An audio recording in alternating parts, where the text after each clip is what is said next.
नीचे उतर जाइए महेश जी, नीचे आ जाइए नीचे।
मेरी माँ बहन उठने के कोई जरूरी नहीं है।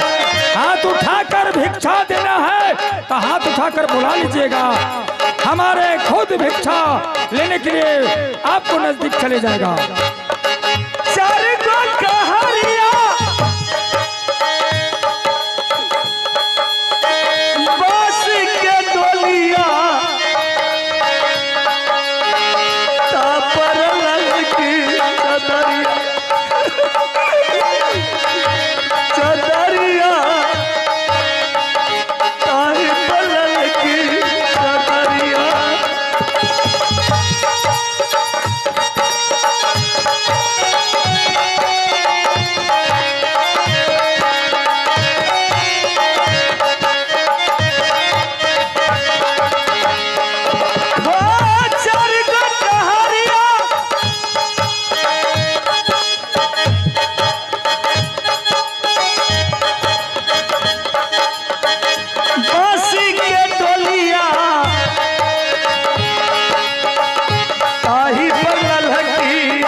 मेरी माँ बहन हमारे आवाज सुन रहे हैं, जो भिक्षा में कर कफन के दाम में देना होगा।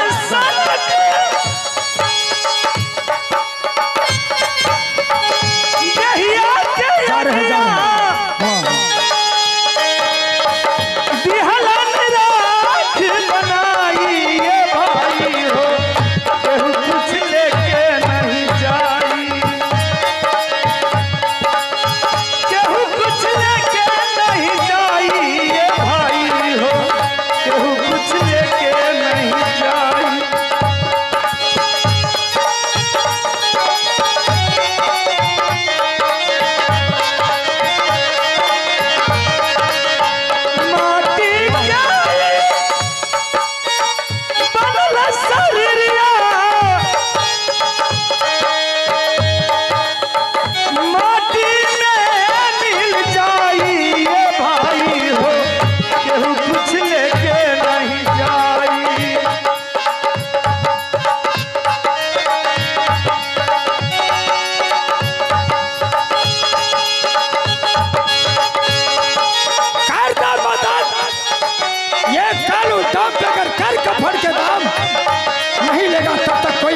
चलने के बाद एक दीना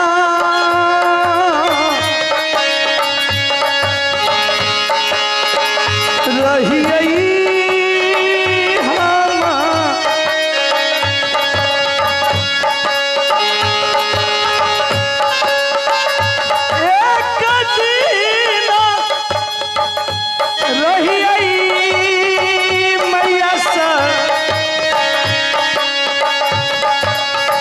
राजा के हम बेटा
कुछ लेके नहीं जाई, केहू कुछ लेके नहीं जाई ये भाई हो, केहू कुछ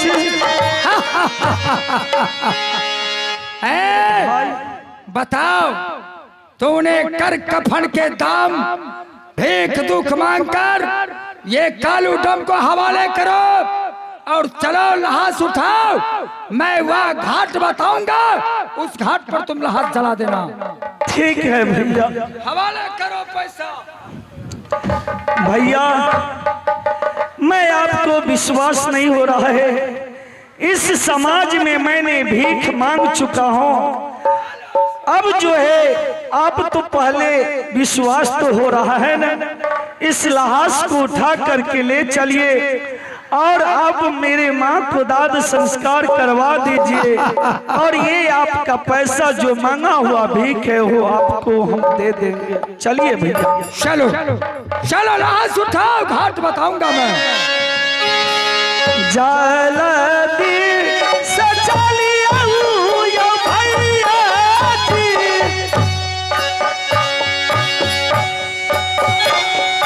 आज दिन तो ना हो भैया हो कालू।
हे परमात्मा, मैं क्या करूं ना करूं, मैं अपने बाबूजी की कहाँ ले जाऊं।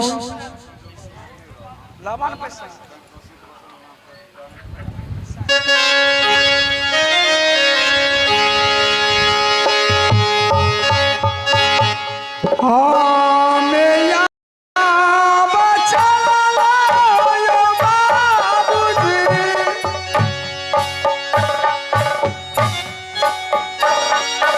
ओ सारा ये राजा लायो बाबूजी।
बाबूजी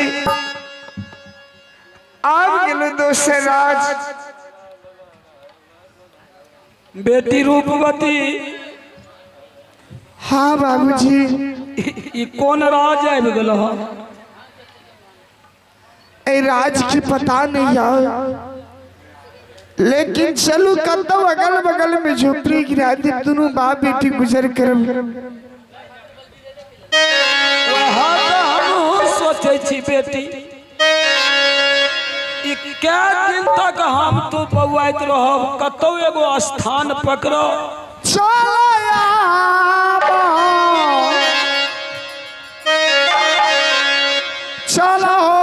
भागला,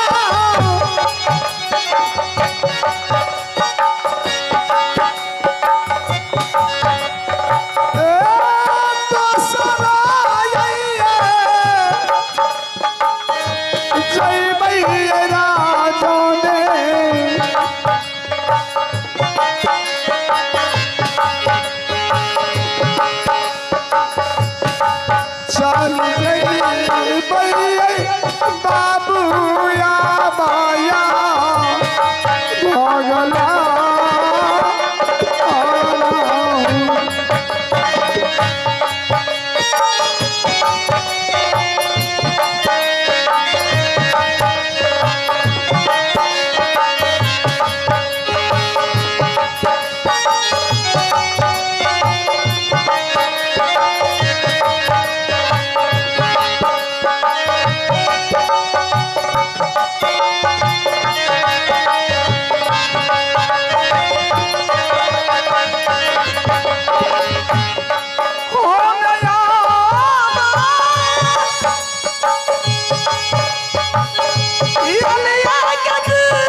बेटी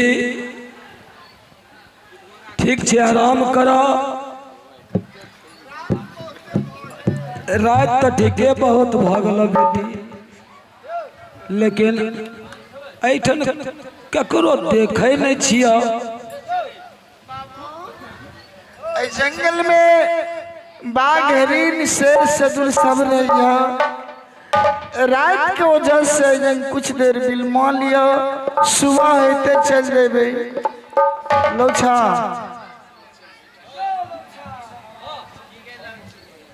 आया करिया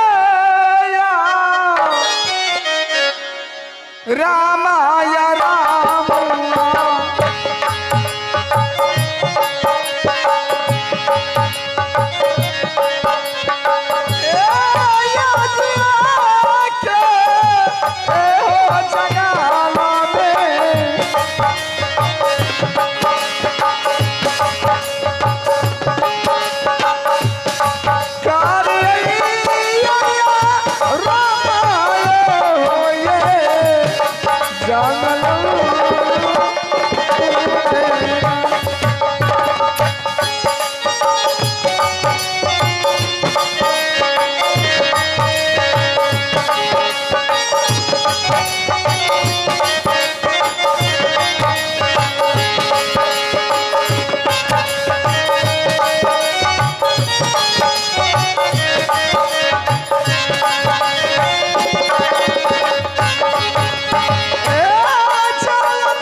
अब तो जो कुछ होना था वो हो गया भैया।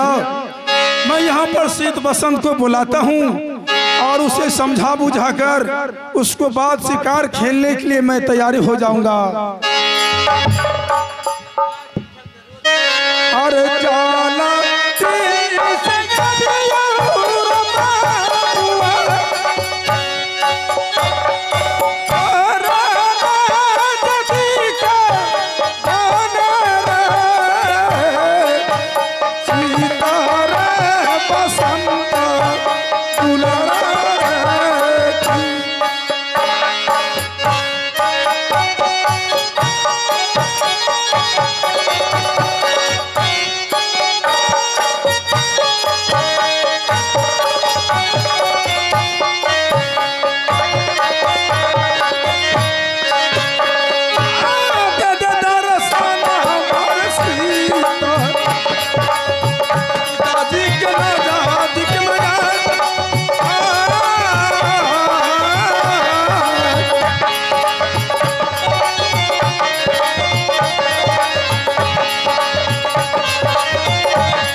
बसंत पिताजी देखो इस दरबार के अंदर में जो कुछ होना था वो हो गया। सारे बात को तूने भूल जाओ। तुमको माँ मर गया, अभी मैं सुबह जिंदा हूँ। तुम्हारा पिताजी तुमको कोई चीज को दिक्कत नहीं होने देंगे। इस टाइम दरबारी को भी कह देते हैं और तुमको देखभाल करेगा। मैं यहाँ से शिकार खेलने के लिए जा रहा हूँ।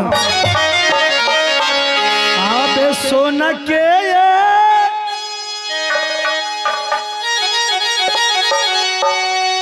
कटोलवा में पिताजी आहो मैया भोजना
यही तो यही सा मैया राजा जी पिताजी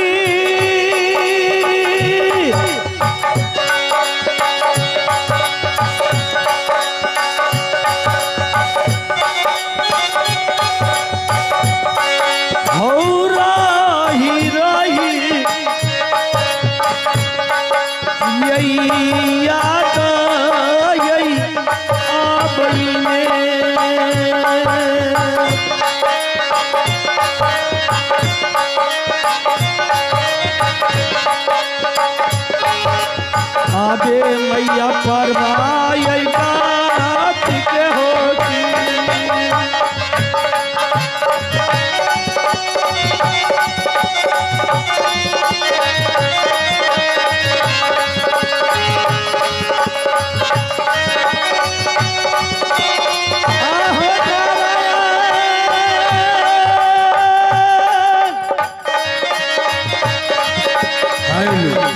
क्रांति सुनेश खोज रहा भाई।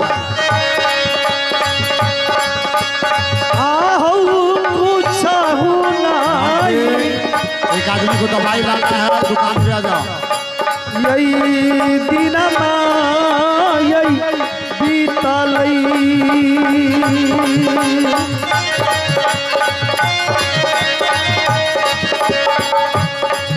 अब हमारो ये भैया के होगी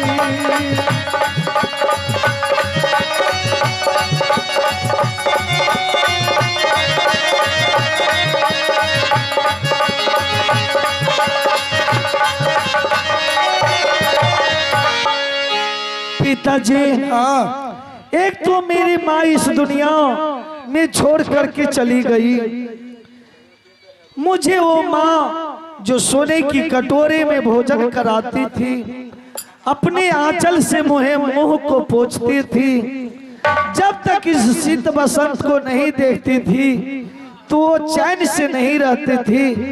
लेकिन आज वो माँ शीत बसंत को छोड़ करके चली गई इस दुनिया से, तो क्या आज आप भी मुझे छोड़ के और जा रहे हैं? देखो शीत बसंत, मैं जा रहा हूँ शिकार खेलने के लिए। कुछ देर के बाद में फिर वापस आता हूँ, समझ गया? तब तक तुमको देखभाल करने के लिए मंत्री करेगा, सारे बात उसको मैं समझा दिया हूँ। आहो प्रेम के यही चंडाल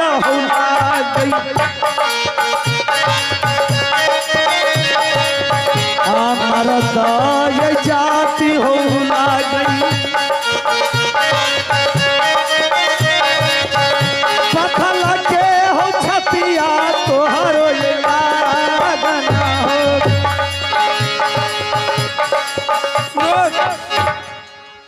मंत्री कहाँ चला गया?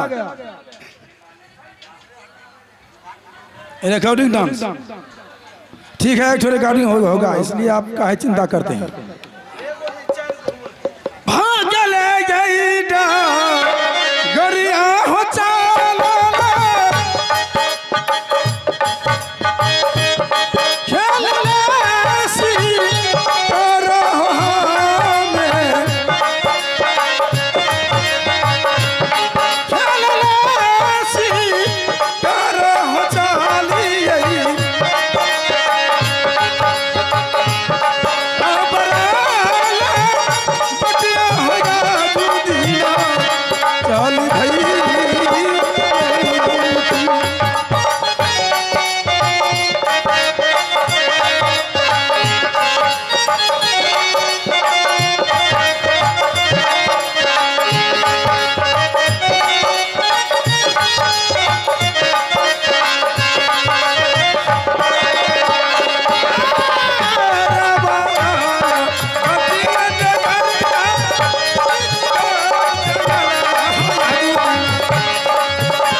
हाँ तो प्यारे साथियों, मैं जा रहा हूँ शिकार खेलने के लिए। उसी शुभ अवसर पर मैं रिकॉर्डिंग डांस करने वाली को मैं बुलाता हूँ। रिकॉर्डिंग बजा दीजिए, रिकॉर्डिंग को। वही तो हमको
हम लोग ने चले आए हैं, ना जाने मालिक किस जंगल में घुस गए हैं। और महाराज हो सकता है आगे जंगल में चले गए होंगे। मैं चलता हूं, महाराज को पीछा रहूंगा, महाराज आगे रहेंगे, क्योंकि जंगल में बहुत बड़ा बड़ा जानवर रहता है। चल रहा हूं मालिक क्या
एगो देख लिया एगो चीज।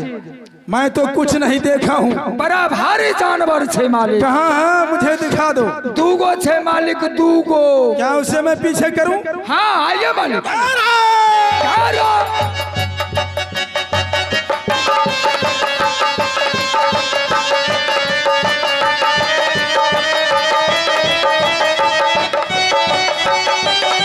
मालिक क्या हमें कहिए कि बाघ छिए तो क्या चीज है? वो तो मौगी मर्दनमा छिए यौ। कौन है उसे बुलाकर सामने करो। हमरा तो बुझाइए जंगल में भूतवार रहे छे मालिक, कहाँ डेली शिकार खेले लावे छे ता। अरे जंगल में तो हर चीज रहता है। तब तो मालिक लागे छे एगो भूत छे एगो प्रेत छिए। अरे जल्दी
चलो उठो। ये महाघोर जंगल में क्या कर रहा है? हम लोग शिकार खेलने के लिए आया है। हो सकता है शिकार में तुम मारा जाएगा। आओ इधर सुनो, आदमी छिए। इस जंगल में हम सब डेरा द के 8 रोज से बैठल छी। डेरा देने छे मालिक यौ। यहाँ पर क्या करता है तेरा देकर ये बात को फैसला करो। चलो इधर आओ। उठ क्या?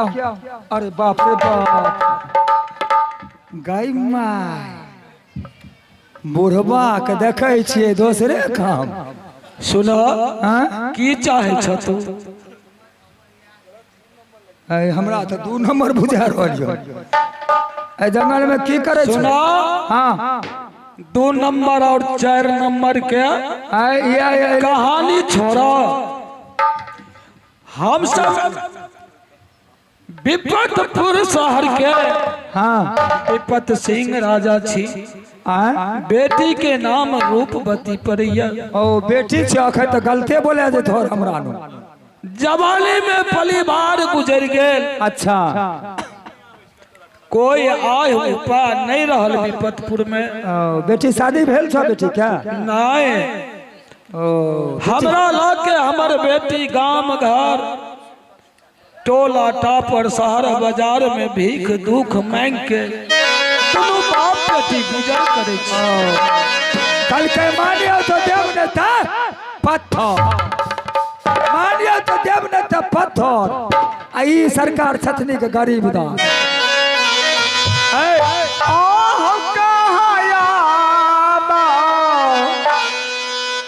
घरवा हो भैया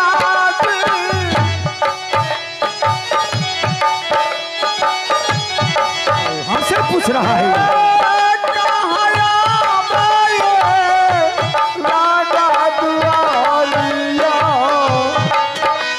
अच्छा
मैं क्या गलती कर दी? दोनों बाप बेटी इस जंगल में मुझे घिराव आप कर रहे हैं। गलती कुछ नहीं किया है, और गलती जो किया है हमारा मालिक के आगू से एक जानवर भाग गया और जानवर को पीछा करते हुए आप लोग पकड़ाए। इधर आओ, इधर आओ। बोलो भैया। शादीशुदा हो गए हैं? शादी नहीं हुए हैं भैया? हाँ मैं एक गरीब की औलाद हूँ। ओहो गरीब है। ना जाने बचपन में मेरी माँ गुजर गई, उस दिनों से मेरी धन दौलत और संपत्ति चला गई। मेरे बाबूजी जहाँ जहाँ जाते हैं वहाँ वहाँ मैं भी जाती हूँ। शादी करेंगे? शादी हम करवाएंगे शादी। हम नहीं करेंगे, हम करवा देंगे शादी हम अपना पैसा से। आप तो लग रहे हैं लफुआ की तरह। हमें लफुआ तोरा बुझाई छियै? हमें एहन शरीफ छियै से शरीफ ऐसा शरीफ मिलबे नहीं करतो तोरा। हमें जाने छो, हमें सिपाही छियै नौकर। हम तोरा ऐसा हम तोरा शादी करवा देबो, रानी बन कर रहबे, एकदम घर में बैठ के खाइबे, भगवान कोनो चीज के कमी नहीं रहता। हम तोरा बता देबो शादी करे हमार मालिक बड़ दुखी में छे। हमार मालिक हमरा मालिक से यदि तोरा शादी भे जेते भैया हाँ ए बताओ तू कौन सा राज के रहने वाले हो? हम भूल गेलिए मानिकपुर। हाँ हाँ हमार घर मानिकपुर पर यार। क्या तुम्हारा राजा साहब के नाम क्या है? महसर सिंह नाम है। क्या वो सचमुच का राजा है? बाप रे बाप, बहुत आत्मा बहुत परमात्मा छतने, बहुत दयालु छतने। जो आदमी भूखल रहता है उनको भूखला को पानी पिलाता है, अन्न खिलाता है। इतना दयालु मालिक हमको दुनिया में नहीं मिलता है, ऐसा दयालु है। अभी करे करे मोच है हमारे मालिक का। अगर शादी हो जाएगा ना तो समझ लो आप रानी बन के रहेगी। भैया जी अगर शादी हो जाएगा हम तो दुल्हन बन के रह जाओ। हाँ हाँ हाँ ना जाने मेरे पिताजी अभागल, इसको क्या होगा? इनको भी सर के बोझ उतर जाएगा और ये भी उसी राज में रहेगा। इनको धोती मिलेगा, कुर्ता मिलेगा और 5 कर भोजन अच्छा अच्छा मिलेगा। इनको भी सेवा में नहीं चूक होगा मालिक हमको। गोरया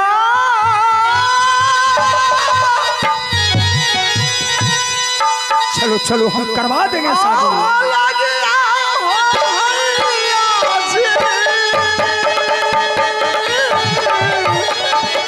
हाँ अवश्य करवाएंगे।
लेकिन एक बात हम इनको नहीं बताया हो।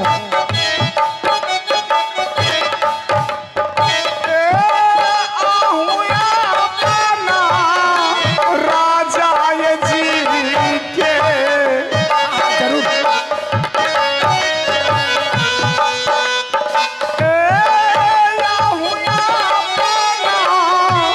राजा ये जी के क्या है? जाला दी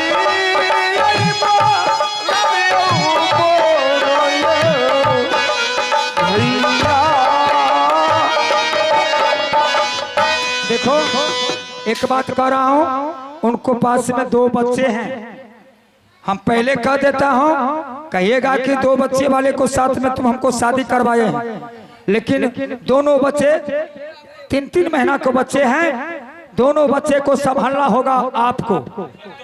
फिर भी राजा को साथ में शादी हम आपको अवश्य करवाएंगे। समझ गई? इधर सुनो है भिखमंगनी, ऐ पंडित जी कहाँ जा रहे हैं?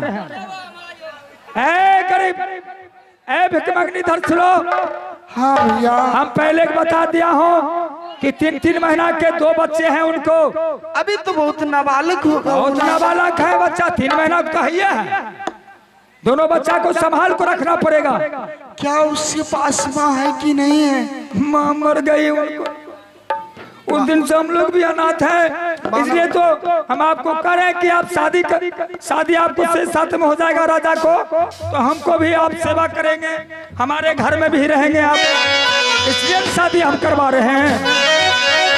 तो अपने राजा की जाके खबर जना दो। एक गरीब का बेटी से शादी जुर्बंधन कर लो। तुरंत तुरंत मालिक क्या बात विचार बन गई? क्या बात बन गया? मालिक हमरा आर के घर में बड़ी तकलीफ भए रहल छै। तो क्या चाहते हो? हम चाहे छी कि अहाँ शादी क्या लियो। मैं कैसी शादी कर लूं? मालिक बहुत अच्छी लड़की छै, देखे सुने में खराब नहीं छै। एही आगो आँख, एतेक नाक, पहिलुकियो मेलकैन से सुंदर छथनी। देखो आ गरीब छै मालिक। अखन तनी तनी गो बच्चा यो ना, हमरो मने चलू खाना पीना में दिक्कत भए जाय छै। अहाँ शादी कर लेबै, घर में मेलकैन आबि जेतै, हमरो खाए पिए टाइम पर खाना मिल जेतै। ठीक है मंत्री, हाँ मेरे दरबार में तो महारानी नहीं है, तो सच बात है। और जिस दिन से मेरे रानी मर गई उस दिन से तुमको और वो शीत बसंत को बहुत दिक्कत होता है। बहुत दिक्कत, एते दुखी छै। टाइम पर खाना नहीं मिले छै, स्कूल नहीं जाय छै। हाँ तो ठीक है, तुमको बात मैं मान लिया। बोलैया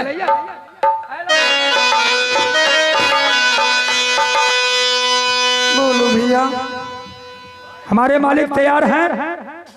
तैयार है तो पहले सबसे मेरे पिताजी की कोई व्यवस्था होना चाहिए। उनका साथ बूढ़ा भी है। हाँ वह तो जब तक वह बूढ़ा जीवित रहेगा तब तक के लिए मैं सदा के लिए उसे रिस्क लेता हूँ। कोई चीज को कमी नहीं रहने देंगे अपने दरबार के अंदर में। बस सुन लिया, जब तक बूढ़ा जिंदा रहेंगे तब तक हमारे मालिक उनको सेवा में रहेंगे। कोई तरह से दिक्कत नहीं होगा बूढ़ा को। अगर ज्यादा दिक्कत होगा तो बूढ़ा को चौमिन की दुकान पर बैठा देंगे, चौमिन बेचेगा। इतने ही करेंगे हम अपना पैसा देंगे, चौमिन की दुकान पर बैठा देंगे इनको। मंत्री जी जल्दी करो, टाइम बहुत हो गया। दरबारी इसमें मेरे बाबूजी की कोई जगह लगाओ, उसको बाद में राजा साहब से बात करूंगी। और जाला दी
बूढ़ा को ऐसे करो।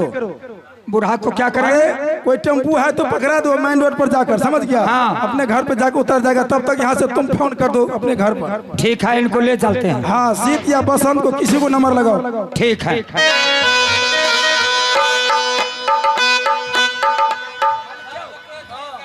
पहले हमरा सामने महाब्याह कर लो तब हम जाएंगे। ठीक है, जो कुछ करना है करो।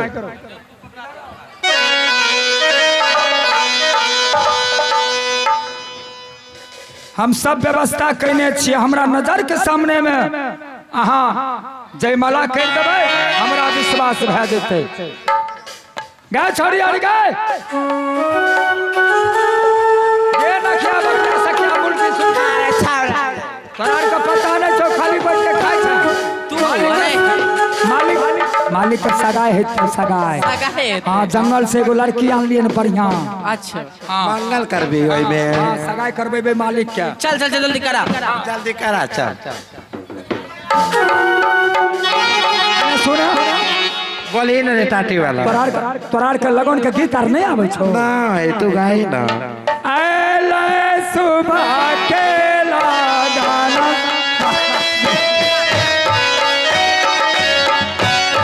रे सुना, ये कौन चीज है?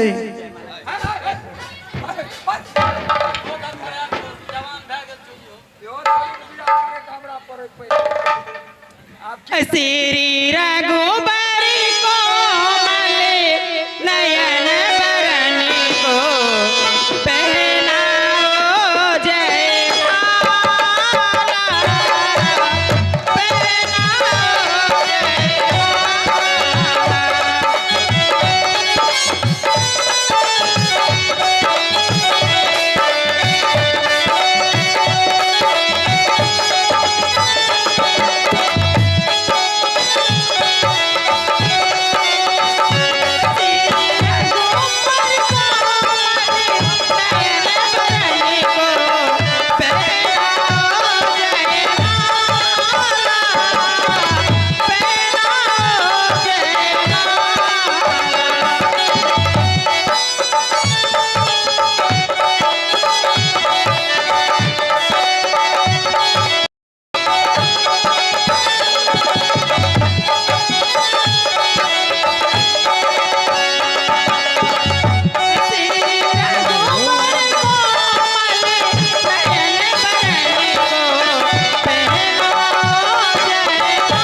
गए बहन। आप लोग ताली नहीं बजाया, हो गया हमको। अरे बढ़ गए बात ही नहीं कूदवा लागले एना तो गाय गोरी के बच्चा नहीं कूदे तेना मंत्री शादी करी। हाय अरे टाटी वाला शादी हमरा से कर रही। अब जो है तू नहीं कर नहीं हम नहीं करे शादी। नहीं कर हमें रार रे बाप की बच्चा हाय हमें रार रे रावे के और टाटी वाला मंत्री हेते तो मालिक बुढ़वा कने गेल ओकरे से क्या लती रे तू रार नहीं रही है, तू मुझसे मात रही है, बुझली? हमें बुढ़वे से मालिक हमरा करो पड़ते। कौन इनको साथ मुझे बुढ़ा आया है? हाँ। बेहुदा, उसको साथ तूने कैसे शादी करोगे? अब की करे, तो हमें मौसम आते रही। अब जो है चलो अपने घर।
आशीर्वाद है महारानी, तूने आज चलो मेरे साथ रंग महल। हमको बिल्कुल उदासी लगता है, और जिंदगी का साथी पत्नी होती है भैया।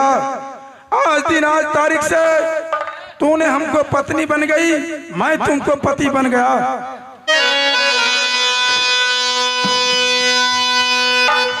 महाराज, मैं एक तो गरीब का औलाद क्यों हूँ, ना जाने आपको दरबानी बोला 3-3 महीने की लड़का है। चलो मैं उसे पोषण पालन जरूर करूंगी, ठीक है मैं चलो। जरूर उसे माँ बन के रहूंगी।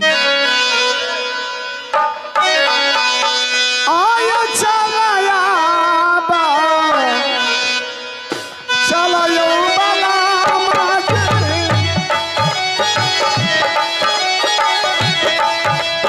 ए मानिया बाया, पूरा जय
हेलो अब थोड़े दूर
भाई बसंत मैया के